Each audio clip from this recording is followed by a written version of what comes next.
Morning, everyone. Sorry, Patrice. That's okay. I'm ready. You're good to go. Okay, perfect. Good morning, everyone. We're so excited to be here to share information about Texas Children's Hospital, the Woodlands, and give you guys a little bit more information about healthcare as a career path. So, Corinne, you can put up the slides now.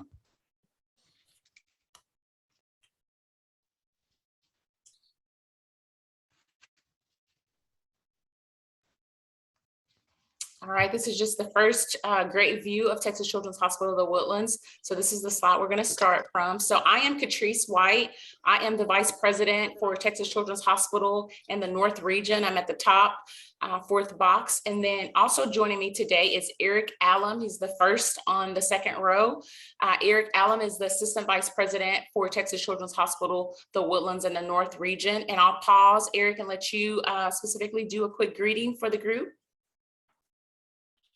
Hi, good morning. As Catrice said, I'm part of the leadership team here supporting the Woodlands campus. I've been with Texas Children's for about 15 years. Excited to join you guys this morning and talk a little bit more about healthcare as a career. All right, thank you, Eric. Also joining us is Kelsey Mim. Kelsey is one of our administrative fellows, so I'll let her greet the group as well. Good morning, everyone. I'm excited to be here with you this morning. My name is Kelsey, and I'm originally from Minnesota. I graduated with my Master's of Healthcare Administration last May, and in this great one-year-long fellowship program here with Texas Children's, am in rounding with the Woodlands for a few weeks. So excited to tell you more today. Thank you. Awesome. Thank you, Kelsey. All right, and the other individuals on this group is our great talented senior leadership team. As you can see, we have a wide array of different leaders, very diverse group, but we also have tons of talent and experience amongst this group. And so those are the other pictures that you see. Next slide, please. All right, we wanted to start off with just a little campus specific information. The two pictures that you see below are actual aerial photos, basically cool pictures that are taken in the air from our site. Some of it is right after we finish some of the building, but as you can see, the progress is great. So our campus information, we are on 22-acre site. We have about 183 surface parking lot spaces, specifically all the spaces that you see around the hospital, excluding the garage. Specifically, the garage is about 7 levels. So that is contained of about 1,161 spaces. And as of today, those spaces are quite busy. We're a very busy location. We also, in the front of the hospital, we have a ground-mounted helipad for emergent transports. So anybody can bring patients that are critically ill via air. So we had that since opening. We also have a central plant, and that is basically very crucial to just our operations every day. It's where we have all of our piping, equipment, chill and hot water, production and circulation. It also contains our electricity generation, so a very important component of the hospital. And then for our outpatient building, we have 6 levels, and then we have 5 levels on our hospital building. Next slide, please. All right, and this is just an overview of our campus master plan. So when we built the TCH, the Woodlands, we always make sure that we have a master plan for future growth. So we also can add an additional outpatient building, which could include up to 12 additional levels. We also can add another hospital building, which will be right in front of that helipad that I mentioned, and that can be right at 8 levels. We actually got permission and permitted to be able to build a little higher for our location, and so we're real excited about that. And then we also can build an additional parking garage structure up to 8 levels as well. So a lot of great growth was built and planned for our master planned location. Next slide, please. And this is just a high level of overview of Texas Children's Hospital, the Woodlands. So we opened our outpatient clinical based services in October 2016. I still can't believe it's been that long, but it seems like it was yesterday, but it was in 2016. And then we opened our actual hospital based services in the rest of the hospital in April 2017. And we recently just celebrated our 5-year anniversary for hospital based. So you can see on the left-hand side, we have right at about 25 different subspecialties Those subspecialties include medical and surgical, and I think Eric will go into detail on some of those after me. We currently have 46 acute care beds. We have also 14 PICU beds. So those are our pediatric intensive care unit beds. And then we have 14 for our small little neonate babies. We have 14 NICU beds. We also have 25 emergency care beds, basically our emergency center. Some of you may have visited the emergency center, but that typically is any type of urgent issues. We're open 24/7 for that. So sometimes we see a lot of different age groups coming through the emergency center. And then we also have 6 operating rooms for this location as well. We have an infusion center where we do all types of infusions. We also have a sleep center where we specialize in any type of sleep disorders and things like that. And so we have that, and we have 3 rooms currently for that. And then Eric will talk a little bit more about the in-depth overview of our radiology modalities, but we do have radiology pathology. And then we also have a kangaroo crew, which is a dedicated crew for Texas Children's Hospital. Those individuals are highly trained to be able to respond in the community to any type of critical event. And so real excited to have that asset for Texas Children's. And then I talked a little bit about the helipad already, but we also have the helipad specifically for any type of ground air transport. All right, and now I'm going to hand it off to Eric, and he's going to talk a little bit about more of the hospital and share some cool pictures. All right, thank you, Catrice. Yeah, I just wanted to provide some illustrations within the campus. As you can see, we worked with our architect and interior design team to try and create a friendly and inviting space, really attractive to our pediatric population, really focusing on kind of calming, serene type environments, but also you'll notice that there's some elements of the Woodlands. So we wanted to be very true to the community that we were going to be serving. And so we tried to tie in kind of the Woodlands tree. You'll notice leaves in the architecture above some of the waiting desks and in our main lobby. Really tried to focus on kind of creating that environment that was complementary with the Woodlands in general. Next slide, please. All right, so I'm not going to read all of these to you, but I think this talks about, really kind of paints the picture of the full gamut of services that we offer here. So we kind of joke that, we're not your typical community hospital. We're a hospital in the community. And so we pretty much offer the majority of specialties and services that they offer down in the med center without heart and some of the more complicated neuro or transplant services. So just a small carving out, but for the most part, we've tried to provide everything and anything that could be needed out here in the Woodlands, close to the community. So this is a breakdown of the medical specialties that we provide, the surgical, and then the therapy and diagnostic services that are offered here on campus. All right, next slide, please. All right, kind of moving into radiology. So from a radiology perspective, we offer all of the key modalities except for nuclear medicine.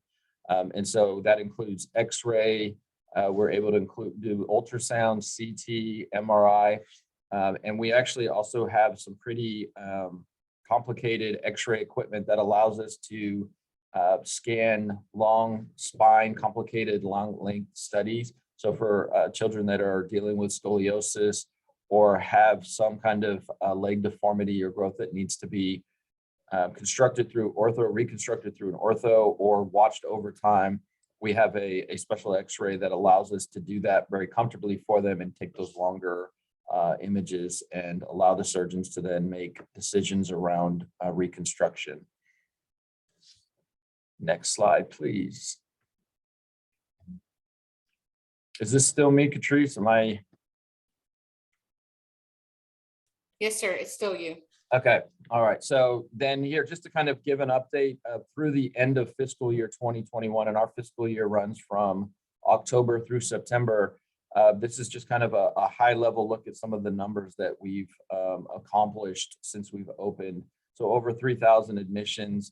Our average daily census, this refers to our inpatient count. So in our ICUs and in our acute care, we average almost 41 patients in hospital in a bed per day, over 6,000 surgeries, emergency center visits, well over 40,000. We've opened an urgent care within the last couple of years here on site, and you can see the numbers there are already staggering for that. Provider appointments, these are outpatient clinic appointments, well over 100,000. And again, you can just continue to see the large volume of radiology, pathology, lab testing, and then pharmacy prescriptions that have been administered. Next slide, please. All right, so I think that wraps up our overview of the campus. At this time, I believe, Catrice, we were going to turn it over for questions. Yes, correct. Thanks, Eric. Yes, thank you guys. Okay, so students, if a lot of you look familiar, you've been on our sessions before over the last week, and so now is your chance to ask questions. So you can, again, use the chat feature, or since we're a smaller group, if you guys would turn your cameras on, that way we can see you. You can raise your hand, unmute, and we'll get your questions answered.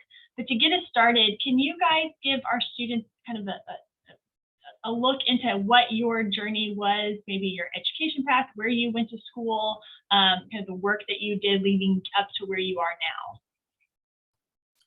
Absolutely, I can kick us off. Again, like I stated earlier, I'm Catrice White. So I started my career path. I am also a registered nurse, and so I went to nursing school. I graduated from Prairie View A&M University. And while I have always loved the actual patient care component, that's where I started my career. That's why I became a nurse. So I worked specifically probably for about 10 years in nursing in different areas, specifically providing care to critically ill oncology patients, intensive care patients. And somewhere along the way, I was introduced or kind of fell in love with the ability to lead others. And so I think early on, I probably was the individual that basically stated I just wanted to provide care to my patients and do nothing else. And that journey kind of changed a little bit when I was exposed to leadership. And so once I was exposed to leadership, I wanted to sharpen those skills. So I also have a Master of Science. I have a master's in healthcare administration. And that was my ability to kind of sharpen my business acumen. And so I got that. And once I got that, I think that connected the dots that I really loved leadership.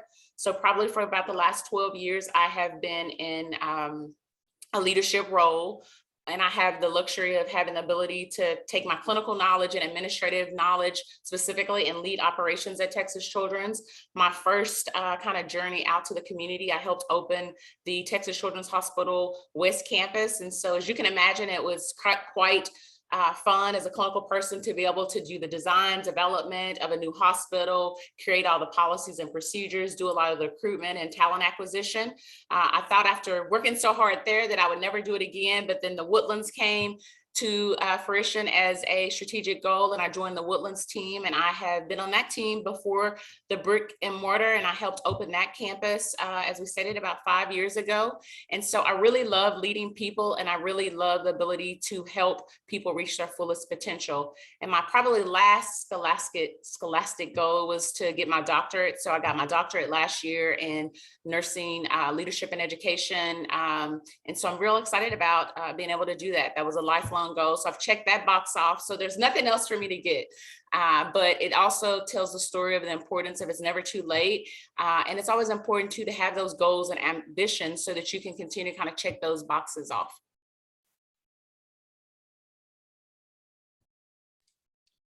I'll go next. So I took a little bit of a less direct path to healthcare. So I will tell you I'm not clinical. I don't have a clinical bone in my body, but I kind of stumbled onto healthcare. So I joined the military. Coming out of high school, I needed some more discipline. I was a bit of a knucklehead, and so I needed to have a little bit more direction. So I became a soldier, and I did that for about 11 years. And after getting more discipline and direction in my life, decided I wanted to try something different. And so I applied to a lot of different places, and I went and interviewed with Texas Children's, more honestly, just to get the experience. But something kind of clicked with me while I was doing the interview, and I thought it might be kind of cool to the idea of working for kids. Leaving the military, that was one of the things I was worried about. Is I wasn't really drawn to going to work for a company that was about making money for stock holders, or didn't really have a mission that gave back to the community somehow. So the idea of working for kids was really appealing to me, but I didn't have any healthcare experience. So I started in supply chain, kind of on the peripheral. But I said, if I'm going to do this healthcare thing, I want to get closer to healthcare operations. And so I had just finished up my MBA, and I applied for the fellowship. There's an administrative fellowship. It's a year-long program that kind of injects you into all the different components of the healthcare system, gives you an opportunity to kind of figure out what you want to do and where you want to make your difference in that. And so I did that for a year. That was right around the time that we were just starting our community expansion, building the West Campus, the one out in Katy. So I got to get involved in that. I got to get involved in a lot of those things. Ultimately, I ended up in our surgery department out of the fellowship. And so I stayed there for a number of years, kind of growing in sequential roles, providing a business, non-clinical, but kind of business level side of leadership around the big business of surgery. And then when I got an opportunity to come out and help open the Woodlands campus, I jumped on that opportunity. It was something new. And it really gave me an opportunity to lead over a lot of different things. So every day is different for me. I've got security, facilities, outpatient. I've got all kinds of radiology, pharmacy. There's just every day is something different and interesting and unique, and lots of different people I get to work with. So that's kind of my story. And I'm going to hand it over to Kelsey. I think she's going to be able to give a more recent and probably closer to home experience for you guys. Thanks, Eric. So I'm pretty early on in my career, and these school names probably won't mean much to you unless you have a plan on going to Minnesota at any point. But I started out as a pediatric patient myself since I was 8 years old, and had a lot of interactions with the healthcare system, both good and bad. That really gave me a passion for wanting to improve healthcare and patient experience. And so when I was in high school, I was kind of trying to figure out if I wanted to go down the clinical route or something more business, because I loved, math and all those classes that I got to take in high school. And so was kind of like browsing through majors and came across healthcare management and thought that would be perfect to kind of marry my interests in business with my passion for healthcare. So I got my bachelor's of business administration with a focus in healthcare management from the University of Minnesota, Duluth. It's way north by the Canadian border up there, and had a great time throughout different experiences I had in school.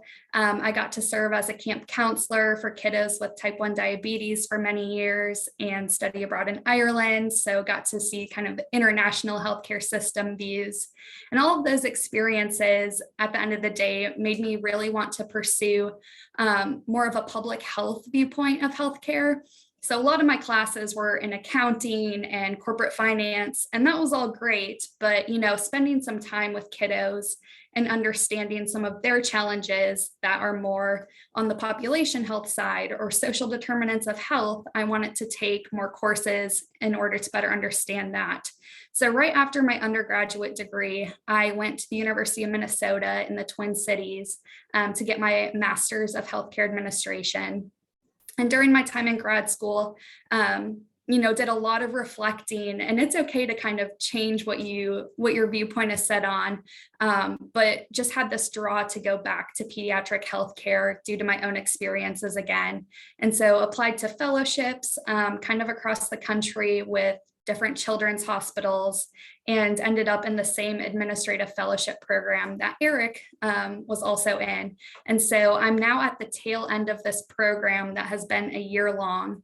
And so kind of being on the administrative side, we get to do a lot of project work and a lot of shadowing as well. So I've gotten to, shadow some OR surgeries and spend time in the emergency center to really get this great overview of Texas Children's because we are such a large and complex system and have so many different components. So it's been really fun to spend some time in different areas and really narrow down, what I want to do for the rest of my career and my future.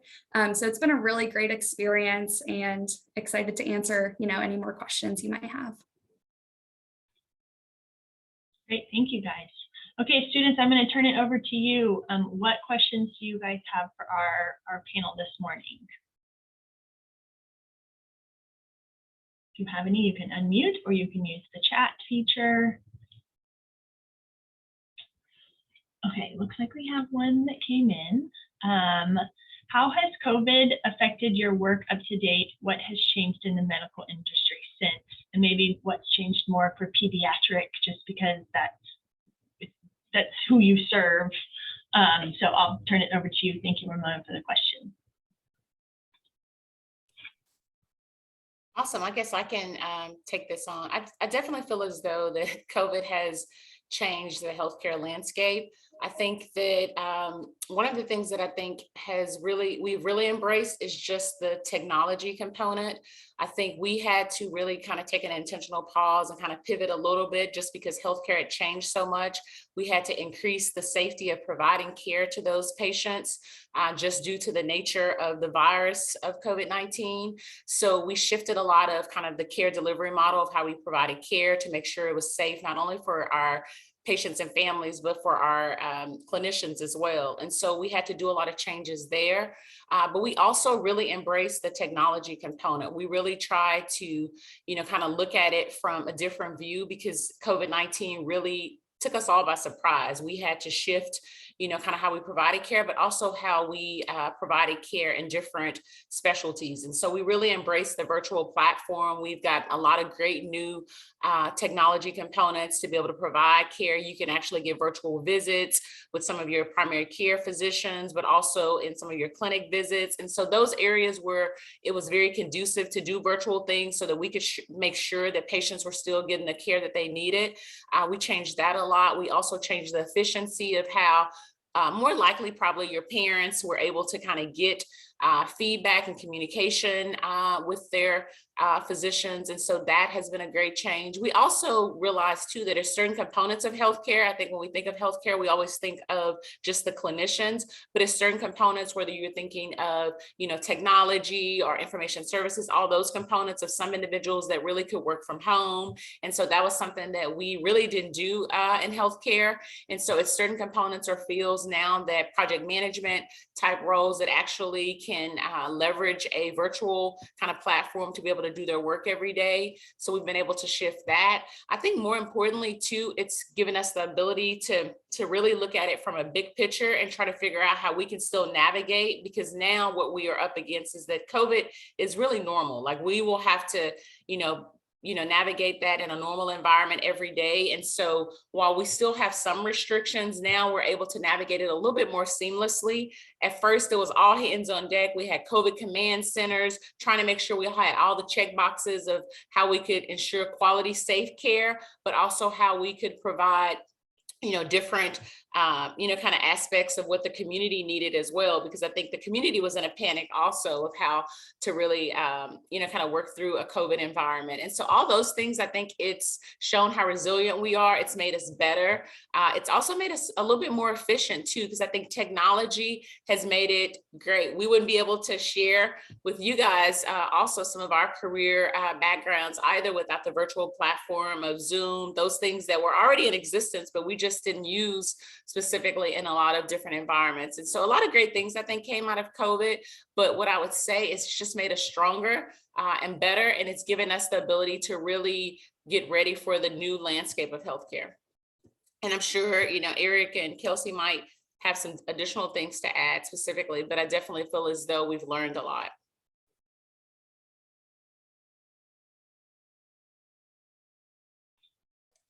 I think you covered it well. Kelsey, did you have to adapt, because if you graduated, did you finish your master's within COVID, virtually, and were you already in a virtual program, or were you affected in the sense that not being able to go into settings for practical periods or anything like that as you finish school? Yeah, so I actually started out my program in the fall of 2019. So I had one semester that was in person before COVID hit and kind of shifted us to the online world. So 75% of my program I ended up completing online.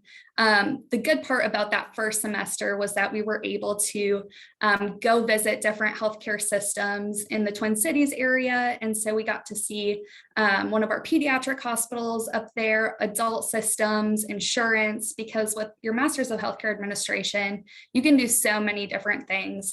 So we were really exposed to a lot of those areas.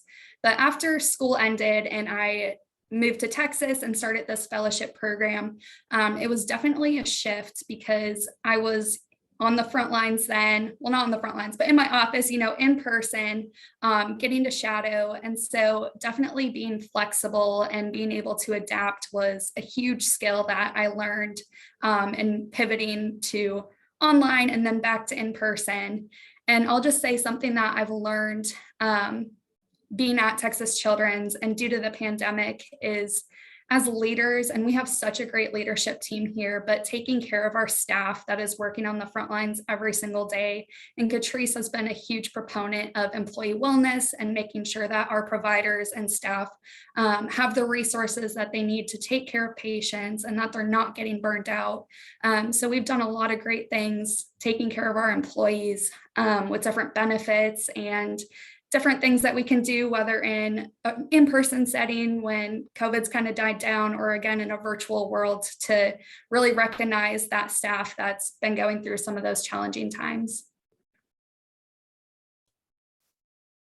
Thank you, Kelsey. The only other thing I would add is just that I'm sure that you guys have heard, or if you haven't, you've probably heard your parents talk about just the Great Resignation. I think the other thing that is great about the field that we work in, I think that while we've seen, people choosing, different careers, I do think that just that ability to see the security of healthcare, of course, there's always going to be sick patients that we have to provide care for. But I think it's one of the industries also that has just shown just the sustainability and just the career path. I think we've been able to highlight that a little bit differently. And I do think it's so many aspects of healthcare. We've talked a lot about the clinical roles. I think, Eric has shared, and you can see Kelsey, the non-clinical, but what makes us great every day is just that combination of just both the administrative, the non-clinical, and just all the aspects of different roles that really make us work every day. So I think that all of that is really important when you start trying to contemplate careers and, kind of what you love and what you want to do specifically in life.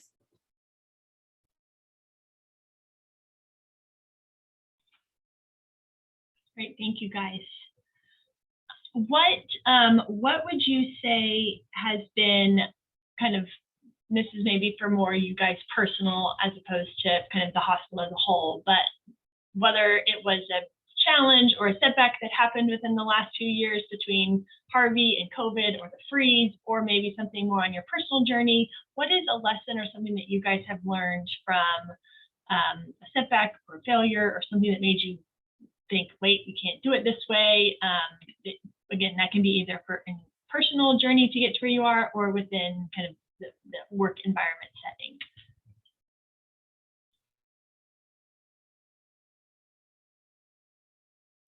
Eric, I was gonna let you take that one because I talk so much anyway. So you take that one.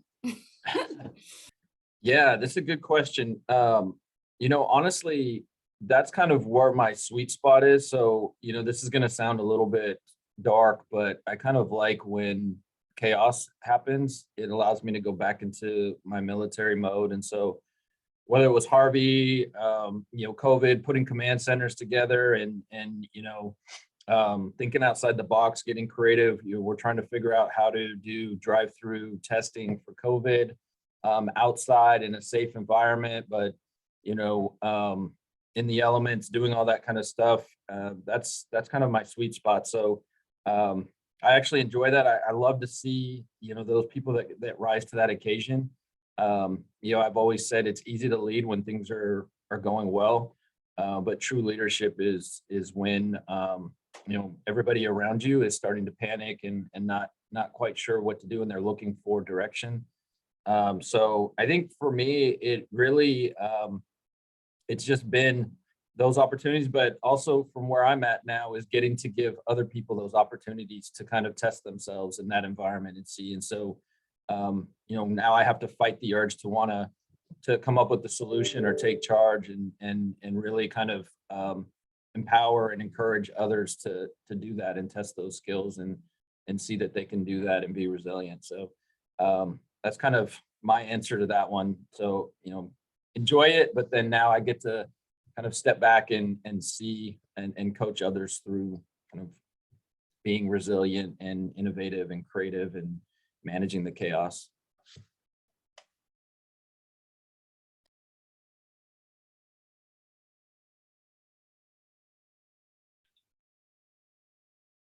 Thank you.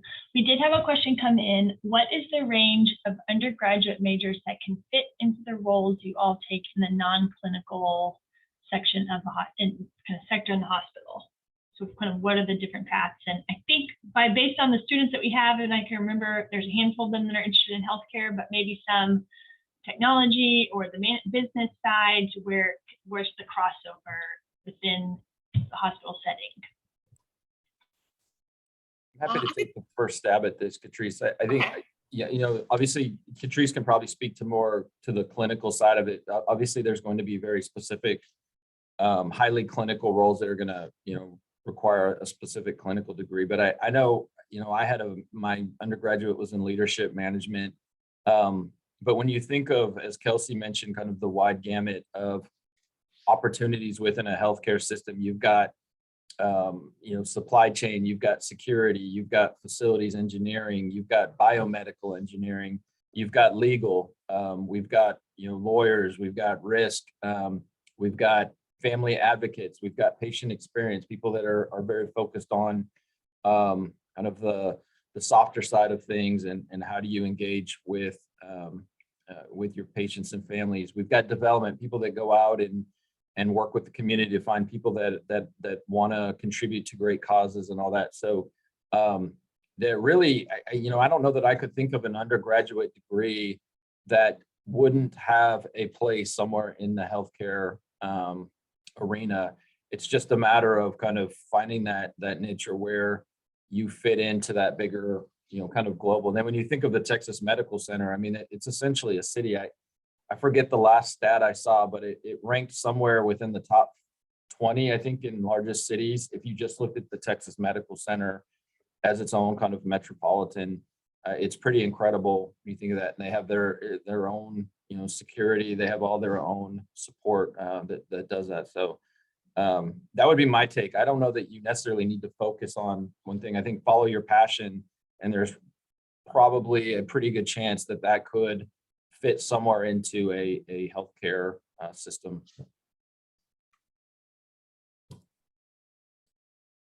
Yeah, I would agree with Eric. I mean, I think the sky is the limit. I think if you never want to touch a patient specifically without being clinical, I think there's so many other job opportunities within healthcare now that you could be a major contributor to just the outcomes of, hospital operations or healthcare.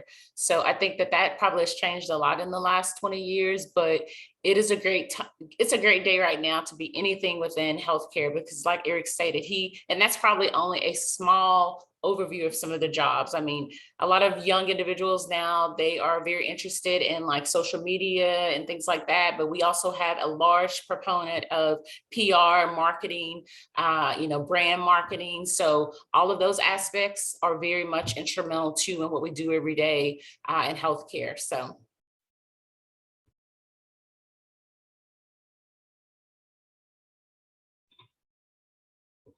Great, thank you. Okay, I have my list of questions, and students who know that I will continue to ask them, but this is not a panel for me. This is a panel for you guys. So this is an opportunity for you to ask the questions, to learn as much as you can. What is something that you've been thinking about, or what's the career path that you envision for yourself? Maybe they're not in that one. They might know someone in it that could help speak to something. So I'll continue to ask the questions, but again, I want you guys to take advantage of this time. You don't have to use the chat. You can just unmute yourself and ask, because it probably means more coming from you than me just reading the chat box. And don't be shy. We're a very laid back group. So we're here to help and to help provide some guidance and answer any questions. So feel free to just ask us whatever you want.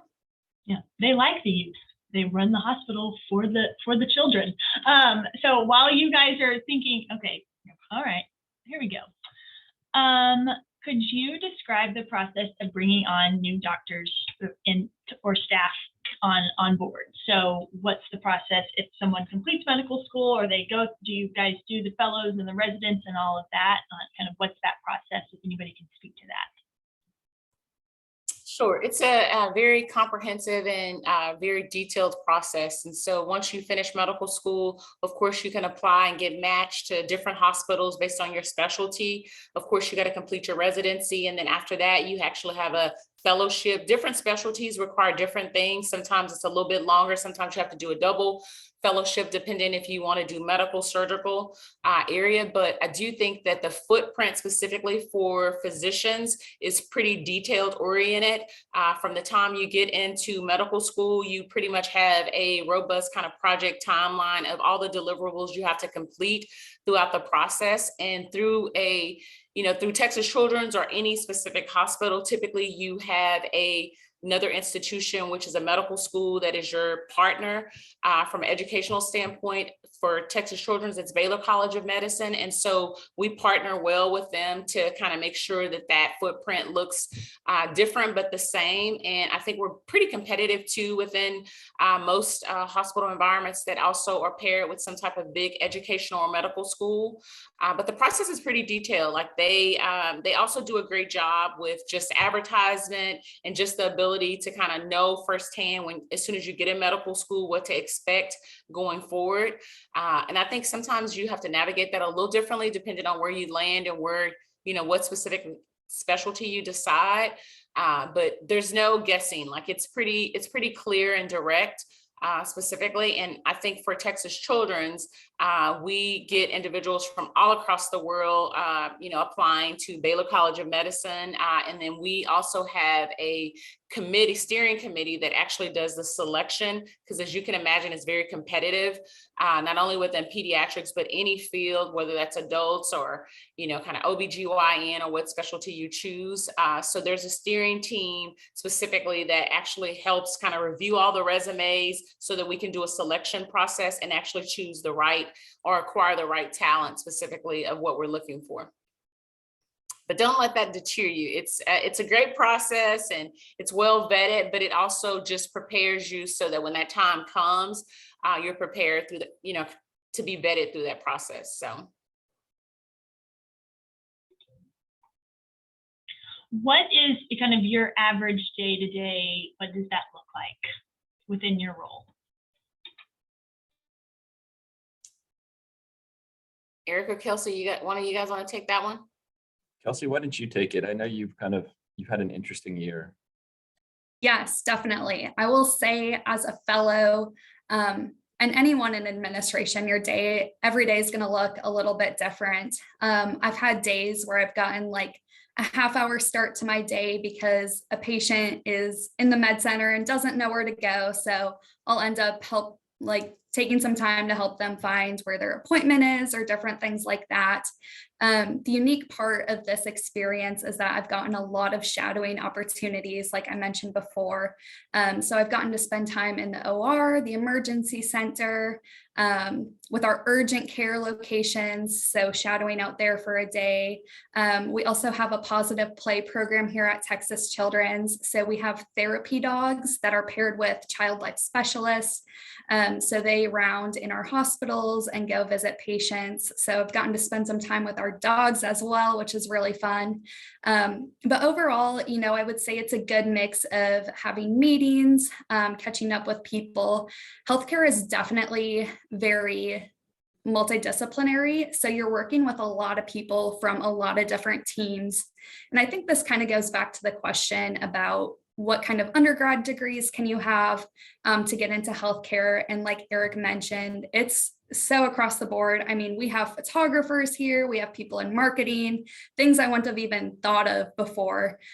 Those positions are all integral to healthcare. So getting to work with a lot of different people and different teams is a large part of the day as well, coordinating on different projects. So I'd say, it's a good mix of, for me, projects, working on my computer for part of the day, going out and interviewing people, shadowing, and then meetings to kind of catch up and see where we're at with different projects and things like that.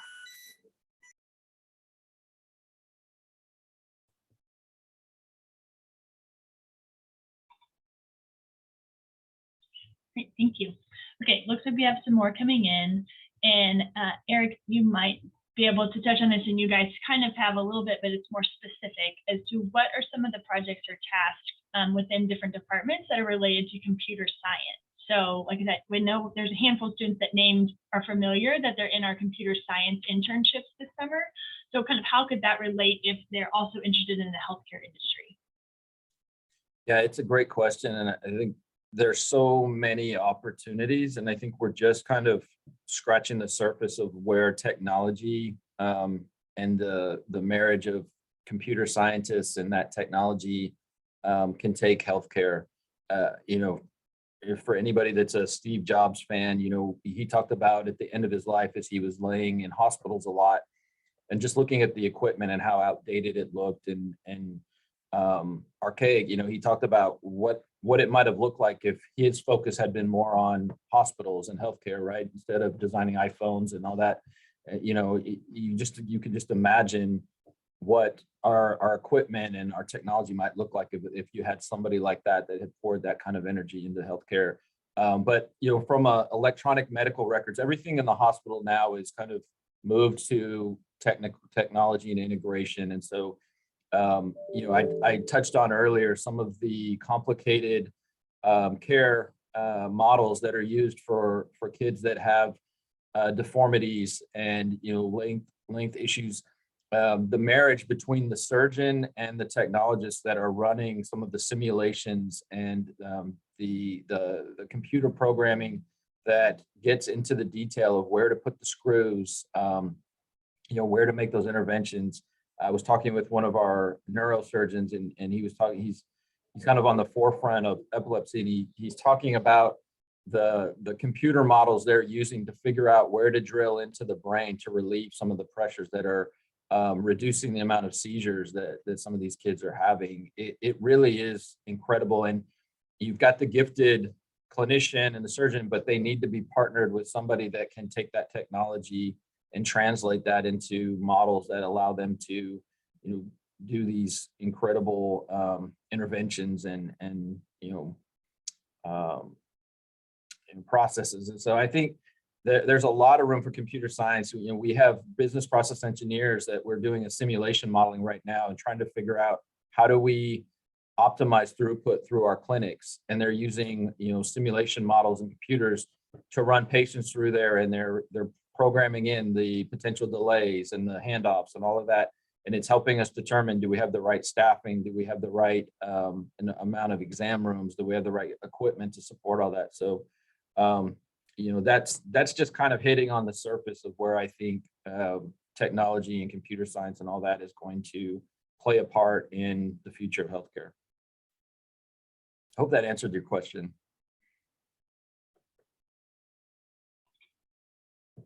Right, thank you. Okay, the next two questions that came to the chat, I'm going to kind of combine. Yes, Nora said it did answer it, so thank you. So the first question is, what's the general downside of the job in the field that you're in? And then the second question that I kind of want to marry the two together, has there ever been an event where you've struggled the most during your career? So whether that relates to it, the example they put was relating to a patient that you've tried to help, or groups have tried to help and there wasn't able to make a difference. So combine those two as a question and kind of what are the hard things about your job? And then if there's been a time, as not a detailed example, obviously, but something kind of that stands out.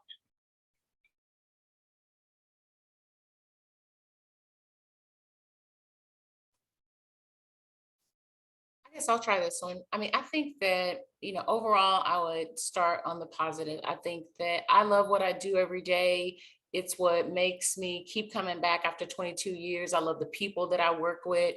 But in healthcare, we all would be naive not to think that we don't have those moments of the bad. And I think the bad is more associated with when we do all we can to be able to help a patient, to do everything that we need to, but we can't help. And I think that is just what we all have to, kind of live with, that, we can't always make it work.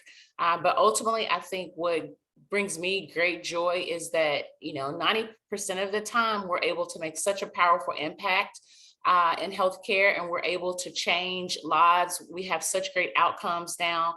I think medicine and just healthcare, we have been able to make such a difference, probably, even if you just think of research in the last, probably 10 to 15 years. And so I think it's way more positives. I think even in my role now, I don't provide direct care to patients, but I still can translate the contribution and the impact that I make in my role, because it's all about being able to support and guide other leaders, but also remove barriers. And so I do think that if you think about, just all the things that we've been through in the last 5 years, if you talk about, Hurricane Harvey, the flooding, like all of the things that we've been able to, kind of navigate within healthcare and the impact that it's made. I think what makes me most proud, while those were challenging times, even if you think of COVID, we're still standing, and we still are able to look back and see the more of the good than the bad, and just the impact that we've been able to make. And so I do think that we all have days where we're just like, oh my gosh, like in those days we have things that are called PTO, paid time off. We have mental health days where we can, kind of reset and kind of check out. But we do have to navigate, pain and loss and burnout and all those things that everybody else in the world has to navigate. But I think the luxury we have in healthcare is that we are more of a family. And so we band together, we support one another, we do it together. And so I don't think that I can ever say, that I've had to navigate anything independently. We tackle everything together as a team. And I think that makes it a little bit more bearable, specifically because we're always trying to support one another. But we do have those days where it's very hard to navigate. I think COVID-19 just is the most recent. It was definitely a turbulent time, specifically for the whole world, because we saw a lot of death and just a lot of things that we had no control over. But we also were able to see the light, because with vaccinations and all the research that we're doing, we're going to be better prepared for any other type of, kind of large pandemic or viral event that comes, to light. So I definitely feel as though that it's about the balance, and we definitely get a balance in healthcare. And I think we have to spend most of our energy and time on focusing on the positive and the outcomes that are positive, because that's what keeps us going. And we learn from each event. And so I think that, that is what kind of brings me the most joy, is just that we always rebound, we always remain standing. We might, take a, quick fall or stumble, but we always end up rebounding and standing tall afterwards. So. I would say one of the things that kind of surprised me, and it's not just at Texas Children's, but really universal, and I think we've all experienced it, is kind of the behavioral health crisis that we're having, especially with kiddos at really young ages. So that's been a challenge, and something that's difficult to see. But the thing as leaders in healthcare is that we're problem solvers, and we're always up for a challenge, and we're going to always do right by our patients. And so when something like that comes up and you're seeing this crisis kind of nationwide, there are people at the forefront that are there to tackle those challenges and try to problem solve and figure out ways that we can support the community, and these kiddos that are experiencing some of those challenges. A lot that was exacerbated by the pandemic as well. So that's been difficult to see, but it has been really fulfilling to be able to work on and create different partnerships in our community. So I would say, when there are challenges, we're really in that problem solving mindset that we're going to make this work and we're going to do better for our patients.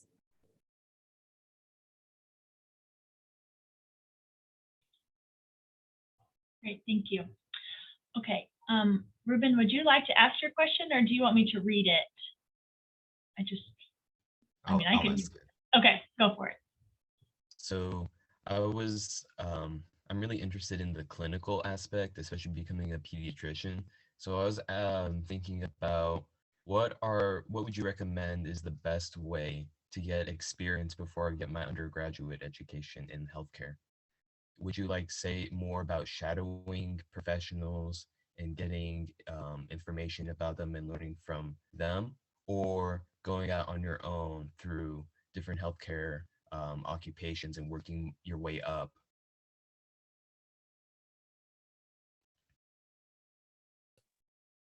Yeah, awesome. First, thank you for your interest in being a pediatrician. We need more pediatricians. I would say, ultimately, I think it's important once you identify what you're interested in, I think you do have to seize the opportunities to get that exposure. So we have tons of volunteer opportunities at Texas Children's, and you will get that in pretty much any healthcare organization. Of course, we have had to, kind of revamp and kind of relook at specific volunteer opportunities just because of COVID. But sometimes in the fall, I think we'll be back to some of the normalcy that we typically have. But we have great, kind of volunteer opportunities, observation opportunities. I always tell students that it's a great idea if you have any of those family members in your family that are pediatricians that are in healthcare, you try to network with those individuals, ask them questions, do interviews. And I think it's important to have experience and exposure to healthcare before you go in it. And so don't take that experience for granted. And I think you can do that as early as, the age of 16 or 17, volunteer in the summer months when you can. We have an exponential amount of volunteer opportunities typically in healthcare. And so seizing the opportunity to do that. We also have a volunteer, I might get the name wrong, but it's basically it's somewhat of an internship, but it's a volunteer program that we do. It's called Junior Volunteers, where you do a summer-long kind of volunteer program, and you do all different types of things. You help people from, stocking, transporting, art and design, play with children, but it's all different aspects of it. And I think we have a great program. Even if you look on Texas Children's Hospital site, you'll see our junior volunteer program. Go in there, read a little bit about it. We only offer it in the medical center specifically for this summer, but as of next summer, we will resume our junior volunteer opportunities. That's a great way to get a big full picture of healthcare and get exposed and just be able to network and meet other clinicians and other non-clinicians and just people that work in healthcare. The other thing that I would say too, even if you don't want to start large, like at a Texas Children's, it's other healthcare organizations, whether that is, so the nursing homes, but any type of volunteer where you are actually getting visible, observation from patients, whether that is just spending time with patients or going stocking, doing things, that always looks good. And it gives you the ability to get a better idea of what you're up against, specifically in healthcare. And it's always a great opportunity to just volunteer as a student, because that looks great on resumes as you apply for college, but it also helps you meet people so that you can continue that kind of research on your own with asking questions to some other, kind of healthcare professionals that are aligned with, the career path that you want to choose. And I think it's great to know specifically what you're passionate about at this age, because of course it's so many opportunities. And so I think it takes people sometimes to, a little bit more time to kind of figure that out. But if you already know that, I definitely think you can spend a little bit more focused time with pursuing those ambitions and really doing some volunteer opportunities. I'm going to piggyback on that real quick and just say too that, volunteering is great, but I also think if there's an opportunity, or if you have interest in working in a clinic or a pediatrician's office as a front desk specialist, or some other role in that shop, I think sometimes people forget that there's a whole team that supports those physicians to make that happen. And getting that perspective early on before you become a physician of how important those folks are and how their inputs all kind of lead to a great practice. Some of the best physicians I've ever worked with started on a frontline role, whether it was a surgeon that started as a scrub nurse or a physician that did valet parking at the local hospital while they were going to med school, and talked about how the families and the would talk to them on their way in and way out, and they just learned so much about what they liked and didn't like about their experience, and how that translated years down the line to their success as they grew in their career. So I always say every job that you do, there's an opportunity to learn there, and there's important things that you'll take onto your future roles. Yeah, no, great addition, Eric. The only other thing that I'd add to that, I think just to put it in perspective as well, is just that, based on, I'm not for sure the age group of our audience, but typically, of course, between that, 16 to 18 of age, when you're, kind of, finishing up high school and going through those grades, typically volunteering is, kind of the opportunity at that point. But even once you graduate, you get in college, typically we do require a certain level of experience for some of our jobs. But I think Eric is right on. It looks much better specifically for a hiring leader for you to have some aspect of work experience than to not have any work experience at all, just because the environments that we work in are very competitive right now. And so just remember that. I think sometimes people, kind of get out of college, get out of high school, go to college, and then they just, do all of the educational things and volunteer, but they don't have any work experience. And just looking from a hiring leader perspective, more than likely, most people are a little bit more attractive if they have some work experience in some of those jobs that, Eric mentioned, because you can get a lot of exposure at volunteering, but there's nothing like actually having that responsibility of actually having a job and getting full exposure of just that customer service ability, but also working with others, managing conflict, and just the communication and time management that you get when you actually get some, kind of on the job experience. I have to throw in my own experience as well, because I think it's kind of unique, but I have to imagine there are a lot of camps around the Houston area as well. So, if you can get involved with kiddos in some way, especially if it's a camp like I was at, where you're kind of getting that clinical exposure as well, but exposure with kiddos. I know a couple of friends that were pre-med that were PCAs for kiddos with special needs. So even if it's not within the healthcare system, there are still opportunities to get that exposure in healthcare. So, think outside the box too a little bit if you're not quite sure the path you want to go down. Ruben, I know that's not as specific to you because you kind of know, but if there's anybody else out there who's like, well, I kind of want to try it out, we tell our fellows as we're recruiting, no experience is bad experience. It's all going to give you some type of learning. So just take advantage of any opportunity that you can. Great, thank you guys. I want to go back to when you guys were in school. So these are going to be seniors in high school. So they're starting the application process. They're trying to figure out what's next as they wrap up senior year and enter into college, which is a whole nother, in my own opinion, a whole nother level education animal on how you handle your studying and everything, because you're on your own, they're figuring it out.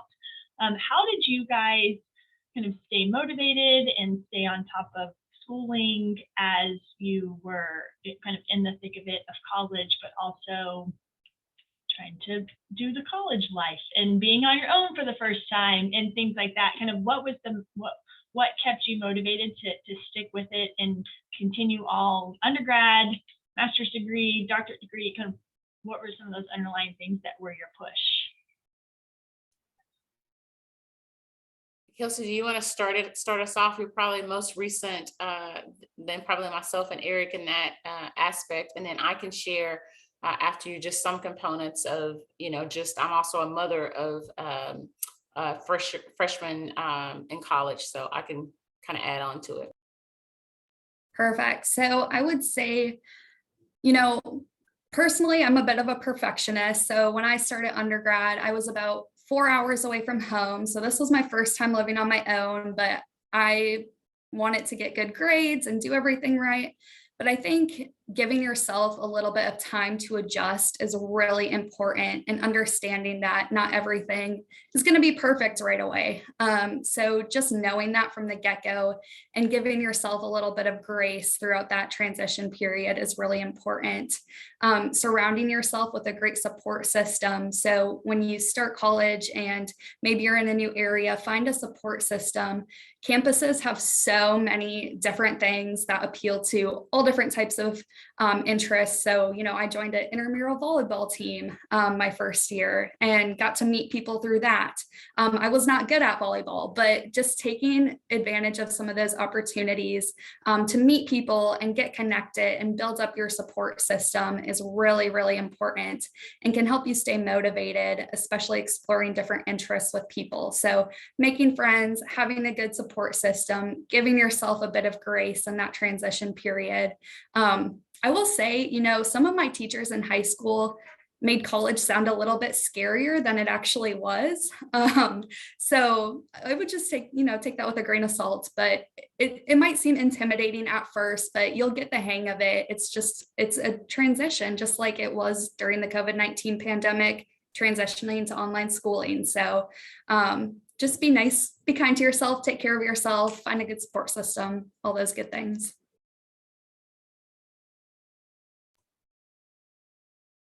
Thanks, Kelsey. I think the only thing that I would add specifically, because I've just recently navigated it with my older boy, I think, going to your senior year, it's a time of just rapid change and just personal exploration for many students. And so your ability to really appreciate that it really is about the balance. You can be very much still ambitious and motivated and get everything that you want done within your senior year, but senior year is such a rapid pace. Like it flies by. You have so many things that you have to accomplish.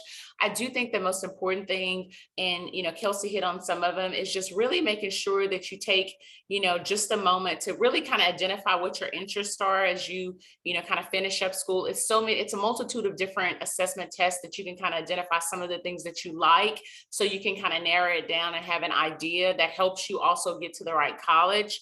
But I think also get involved, like even your last year of high school. I'm sure a lot of you probably have great things that you're already involved in, but if you're not, then get involved. Don't be afraid to try something new, get exposed to meet different people. I think we already talked a lot about just, consider volunteering, but I think also don't be afraid to ask for help. Like those counselors that you have in school, like in high school, you have so many different resources that I think a lot of times you just fail to take the time to kind of really leverage. And so making sure you utilize all of those. I wouldn't be a parent if I didn't say that, also social media is a good thing as you start this process for college applications. And so be mindful of that. Make sure it represents who you are as a person and kind of your future self as you start, kind of narrowing down your career goals and kind of getting in school. I will say those, kind of institutions, they do look at your social media as well. So make sure that you're doing that. And also, I think just, make sure that you appreciate that balance has to be a balance. Like, Kelsey mentioned, she's somewhat of a perfectionist. That's probably a lot of individuals right now. It's a lot of pressure. It's so competitive to get in college right now. But just remember that ultimately you still got to have that balance. You need to focus on identifying what skills that, kind of resonate with you that are associated with the career that you're interested in. And I think that what I would probably end with, it's okay to have fun and soak it all up and, really, close out your senior year in any aspect that you want, but making sure that you have some fun specifically in it, because I think that's important. Those are the greatest times of your life. And I do think that Kelsey is right. What my son has shared with me, that college is very much doable, but it also gives you a lot of pressure because you are fully accountable for your time management, for managing your schedule, for just managing, all the things that you have to manage independently. And then the last thing that I would say, and I hope your parents are not listening, choose the university that you want to choose, like choose what you want. I think that, so many times as parents, we are cheerleading for things that our exposure or the schools that we attended, but just make sure you do your own research of colleges and, really go and, get that experience and see what resonates and fits well with you. Because I think it's important and you want to get a good match because you want to spend that whole time there instead of, sometimes you get there and you have to make a change to a different college because it's not a great fit. So I would say just do the research to make sure it's a institution, whether it's a community college or a university, that it's a good fit for you. And don't feel like you got to take on the whole world, kind of your first year. Just, take a subtle, kind of dip into your freshman year of college and, make sure you appreciate and enjoy your last senior year. It's an important milestone and it's an accomplishment that you should celebrate. So make sure you celebrate that as well as you approach your senior year. And I apologize, Corrine, I'm probably not the example that you were looking for in this perspective, but I think I alluded to earlier that I did not have a good focus coming out of, I could take that back. I did have a good focus coming out of high school. I had an academic and athletic scholarship, but I lost those within 2 semesters of my freshman year of college. Quickly realized I just was not mentally prepared for the freedom and the distractions, I'll put it that way, in college. And but my mom always gave me great advice, and that was, it's okay not to know exactly what you want to do, but make sure you're always moving forward. And so, you know, for me, the military was a way I could keep moving forward without having to know exactly what I wanted to do. And so that would be my advice to you is it's okay if you don't know exactly what you want to do. And I've talked to a lot of people that were headed down a pre-med path and then shifted into something else. But I think as long as you're moving forward and you have a plan and just kind of recognizing that you're taking advantage of the opportunities that are there for you, that would be my advice. And don't, have a plan. Wonderful. Thank you, guys. Okay, students, if you guys have any additional questions, now's your time. I have 2 more that I want to ask, and then if you guys don't have any, we will wrap for the morning. But what's that one transferable skill that you would recommend students start to learn and cultivate now to be able to have now, but also later on in every phase of their life?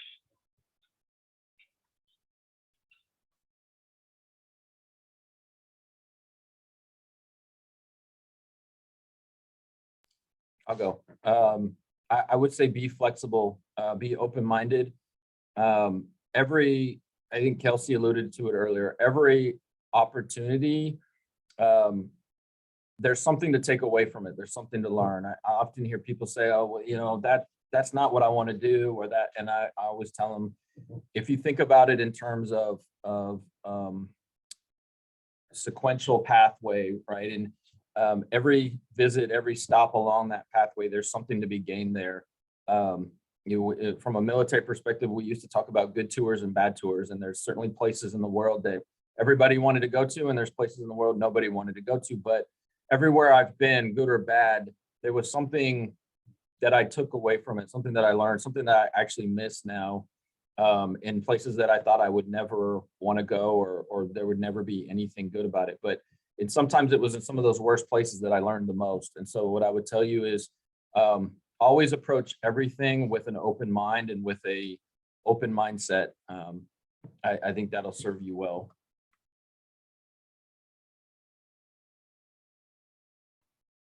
Kelsey, you want to share?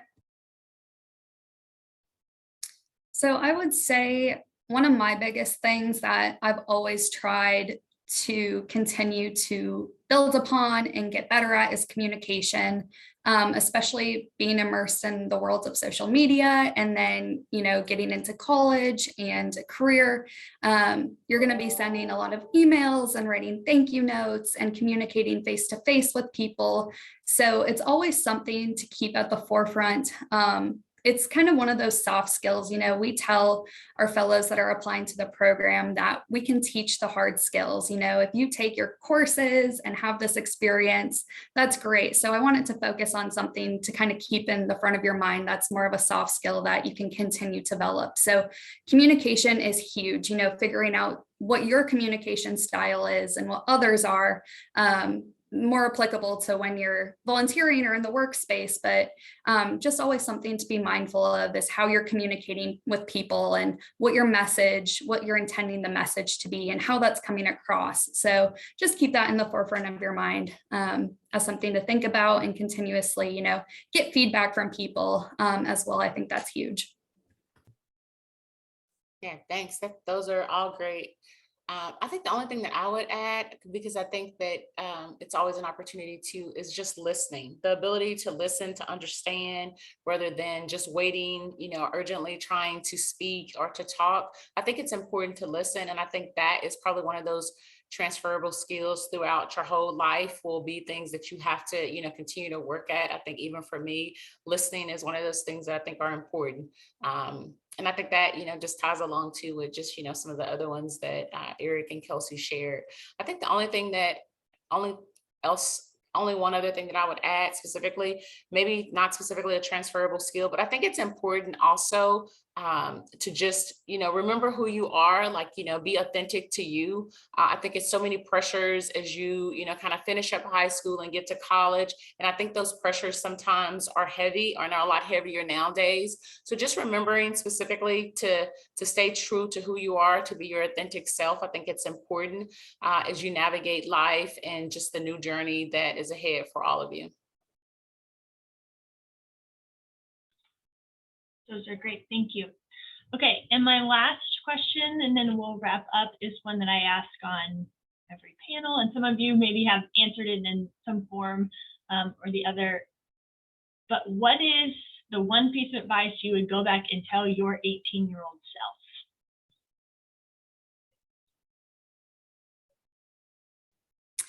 self? I would start by saying that just know that everything is going to work out. I've had a lot of bumps in the road, but looking back, I think everything kind of happens for a reason. And I'm grateful for, some of the rejections I ended up getting, because it has led me to where I am today. So take those kind of, if it's a rejection or something that didn't go quite the way you wanted, as just an experience to make you stronger. And, whatever you believe in, or, just follow that notion that everything happens for a reason, and that it'll all work out when you're experiencing those bumps in the road. Because I was quite hard on myself and struggled a lot with some of those things, but everything works out. I think that what I would probably say is just be kinder to yourself. You always know your worth. The world is bigger than you think it is, and your worries aren't as important as you think they are at that time. And don't worry if you're different. Don't worry if you are, if you look different, feel different. I think ultimately just embrace who you are and just be kind to yourself. I do think the pressures are heavy, specifically for this age group and as you enter college. And so just remember to just be a little bit kinder to yourself and give yourself some grace. I'm going to go in a different direction. I think I was excessively kind to myself back then. But I guess what I would say is seek opportunities to be at the bottom of the learning curve as often as you can. I think early on in my career, I was always into this pursuit of wanting to be the expert, or learn something and get very good and comfortable in knowing that. But what I found that really the best part of life and adventure is to always continuously be putting yourself kind of in a new environment to learn or be challenged, and never get too comfortable, never get into that place where it feels good that, oh, I know this really well and I'm really good at this. Whenever I get to that feeling, I try to find a new opportunity, whether it's professionally, personally, pick up a new sport, try something that's going to challenge me, pick up an instrument, just something that's constantly kind of making me feel humble, but also kind of encouraging me to get better. And Corinne, I'm sorry, I'm gonna add one more thing and then I'm a hush. I think the only other thing that I probably would say, and I say it to my boys as well, is just don't compare yourself to others. I think that's easier said than done. Specifically, but I think, everybody should be their own person with your own timeline. You have your own process and your own purpose in life. And so I think that, just don't forget that. I think that's a little hard sometimes when you are, such a big proponent at this stage in life with social media. So just make sure that you appreciate that, and that, you're not comparing yourself to, kind of other people. Those are great. Thank you, guys. All right, so we are coming up close to the time that we finished, and students, if you guys don't have any additional questions, I will wrap this early so that I can get our panel back to work. And students, if you guys have mentor calls or things coming up with your online interns, or if you're in your internship and you're joining us, you can get back to work. So can you, students, help me thank our panel from Texas Children's Woodlands Hospital for joining us this morning. Thank you guys for sharing about the hospital and the work that you guys do in the community, and hopefully we can continue to have you guys grow within Montgomery County. And I know we personally use you guys for our little one, and it's always been a great experience. So thank you for just the work that you guys do. Students, thank you guys for joining us this morning. We have our legal panel this afternoon, our human resources panel tomorrow morning at 9 o'clock, and then our environmental and life science panel tomorrow afternoon at 1. So if you have any interest in those or want to learn more, you can sign up for those through the links that have been sent out. So thank you again for joining us this morning, and I hope you guys have a great rest of your day. Thank you. Right. Thank you, Catrice. Thank you, Kelsey. Thank you, Eric.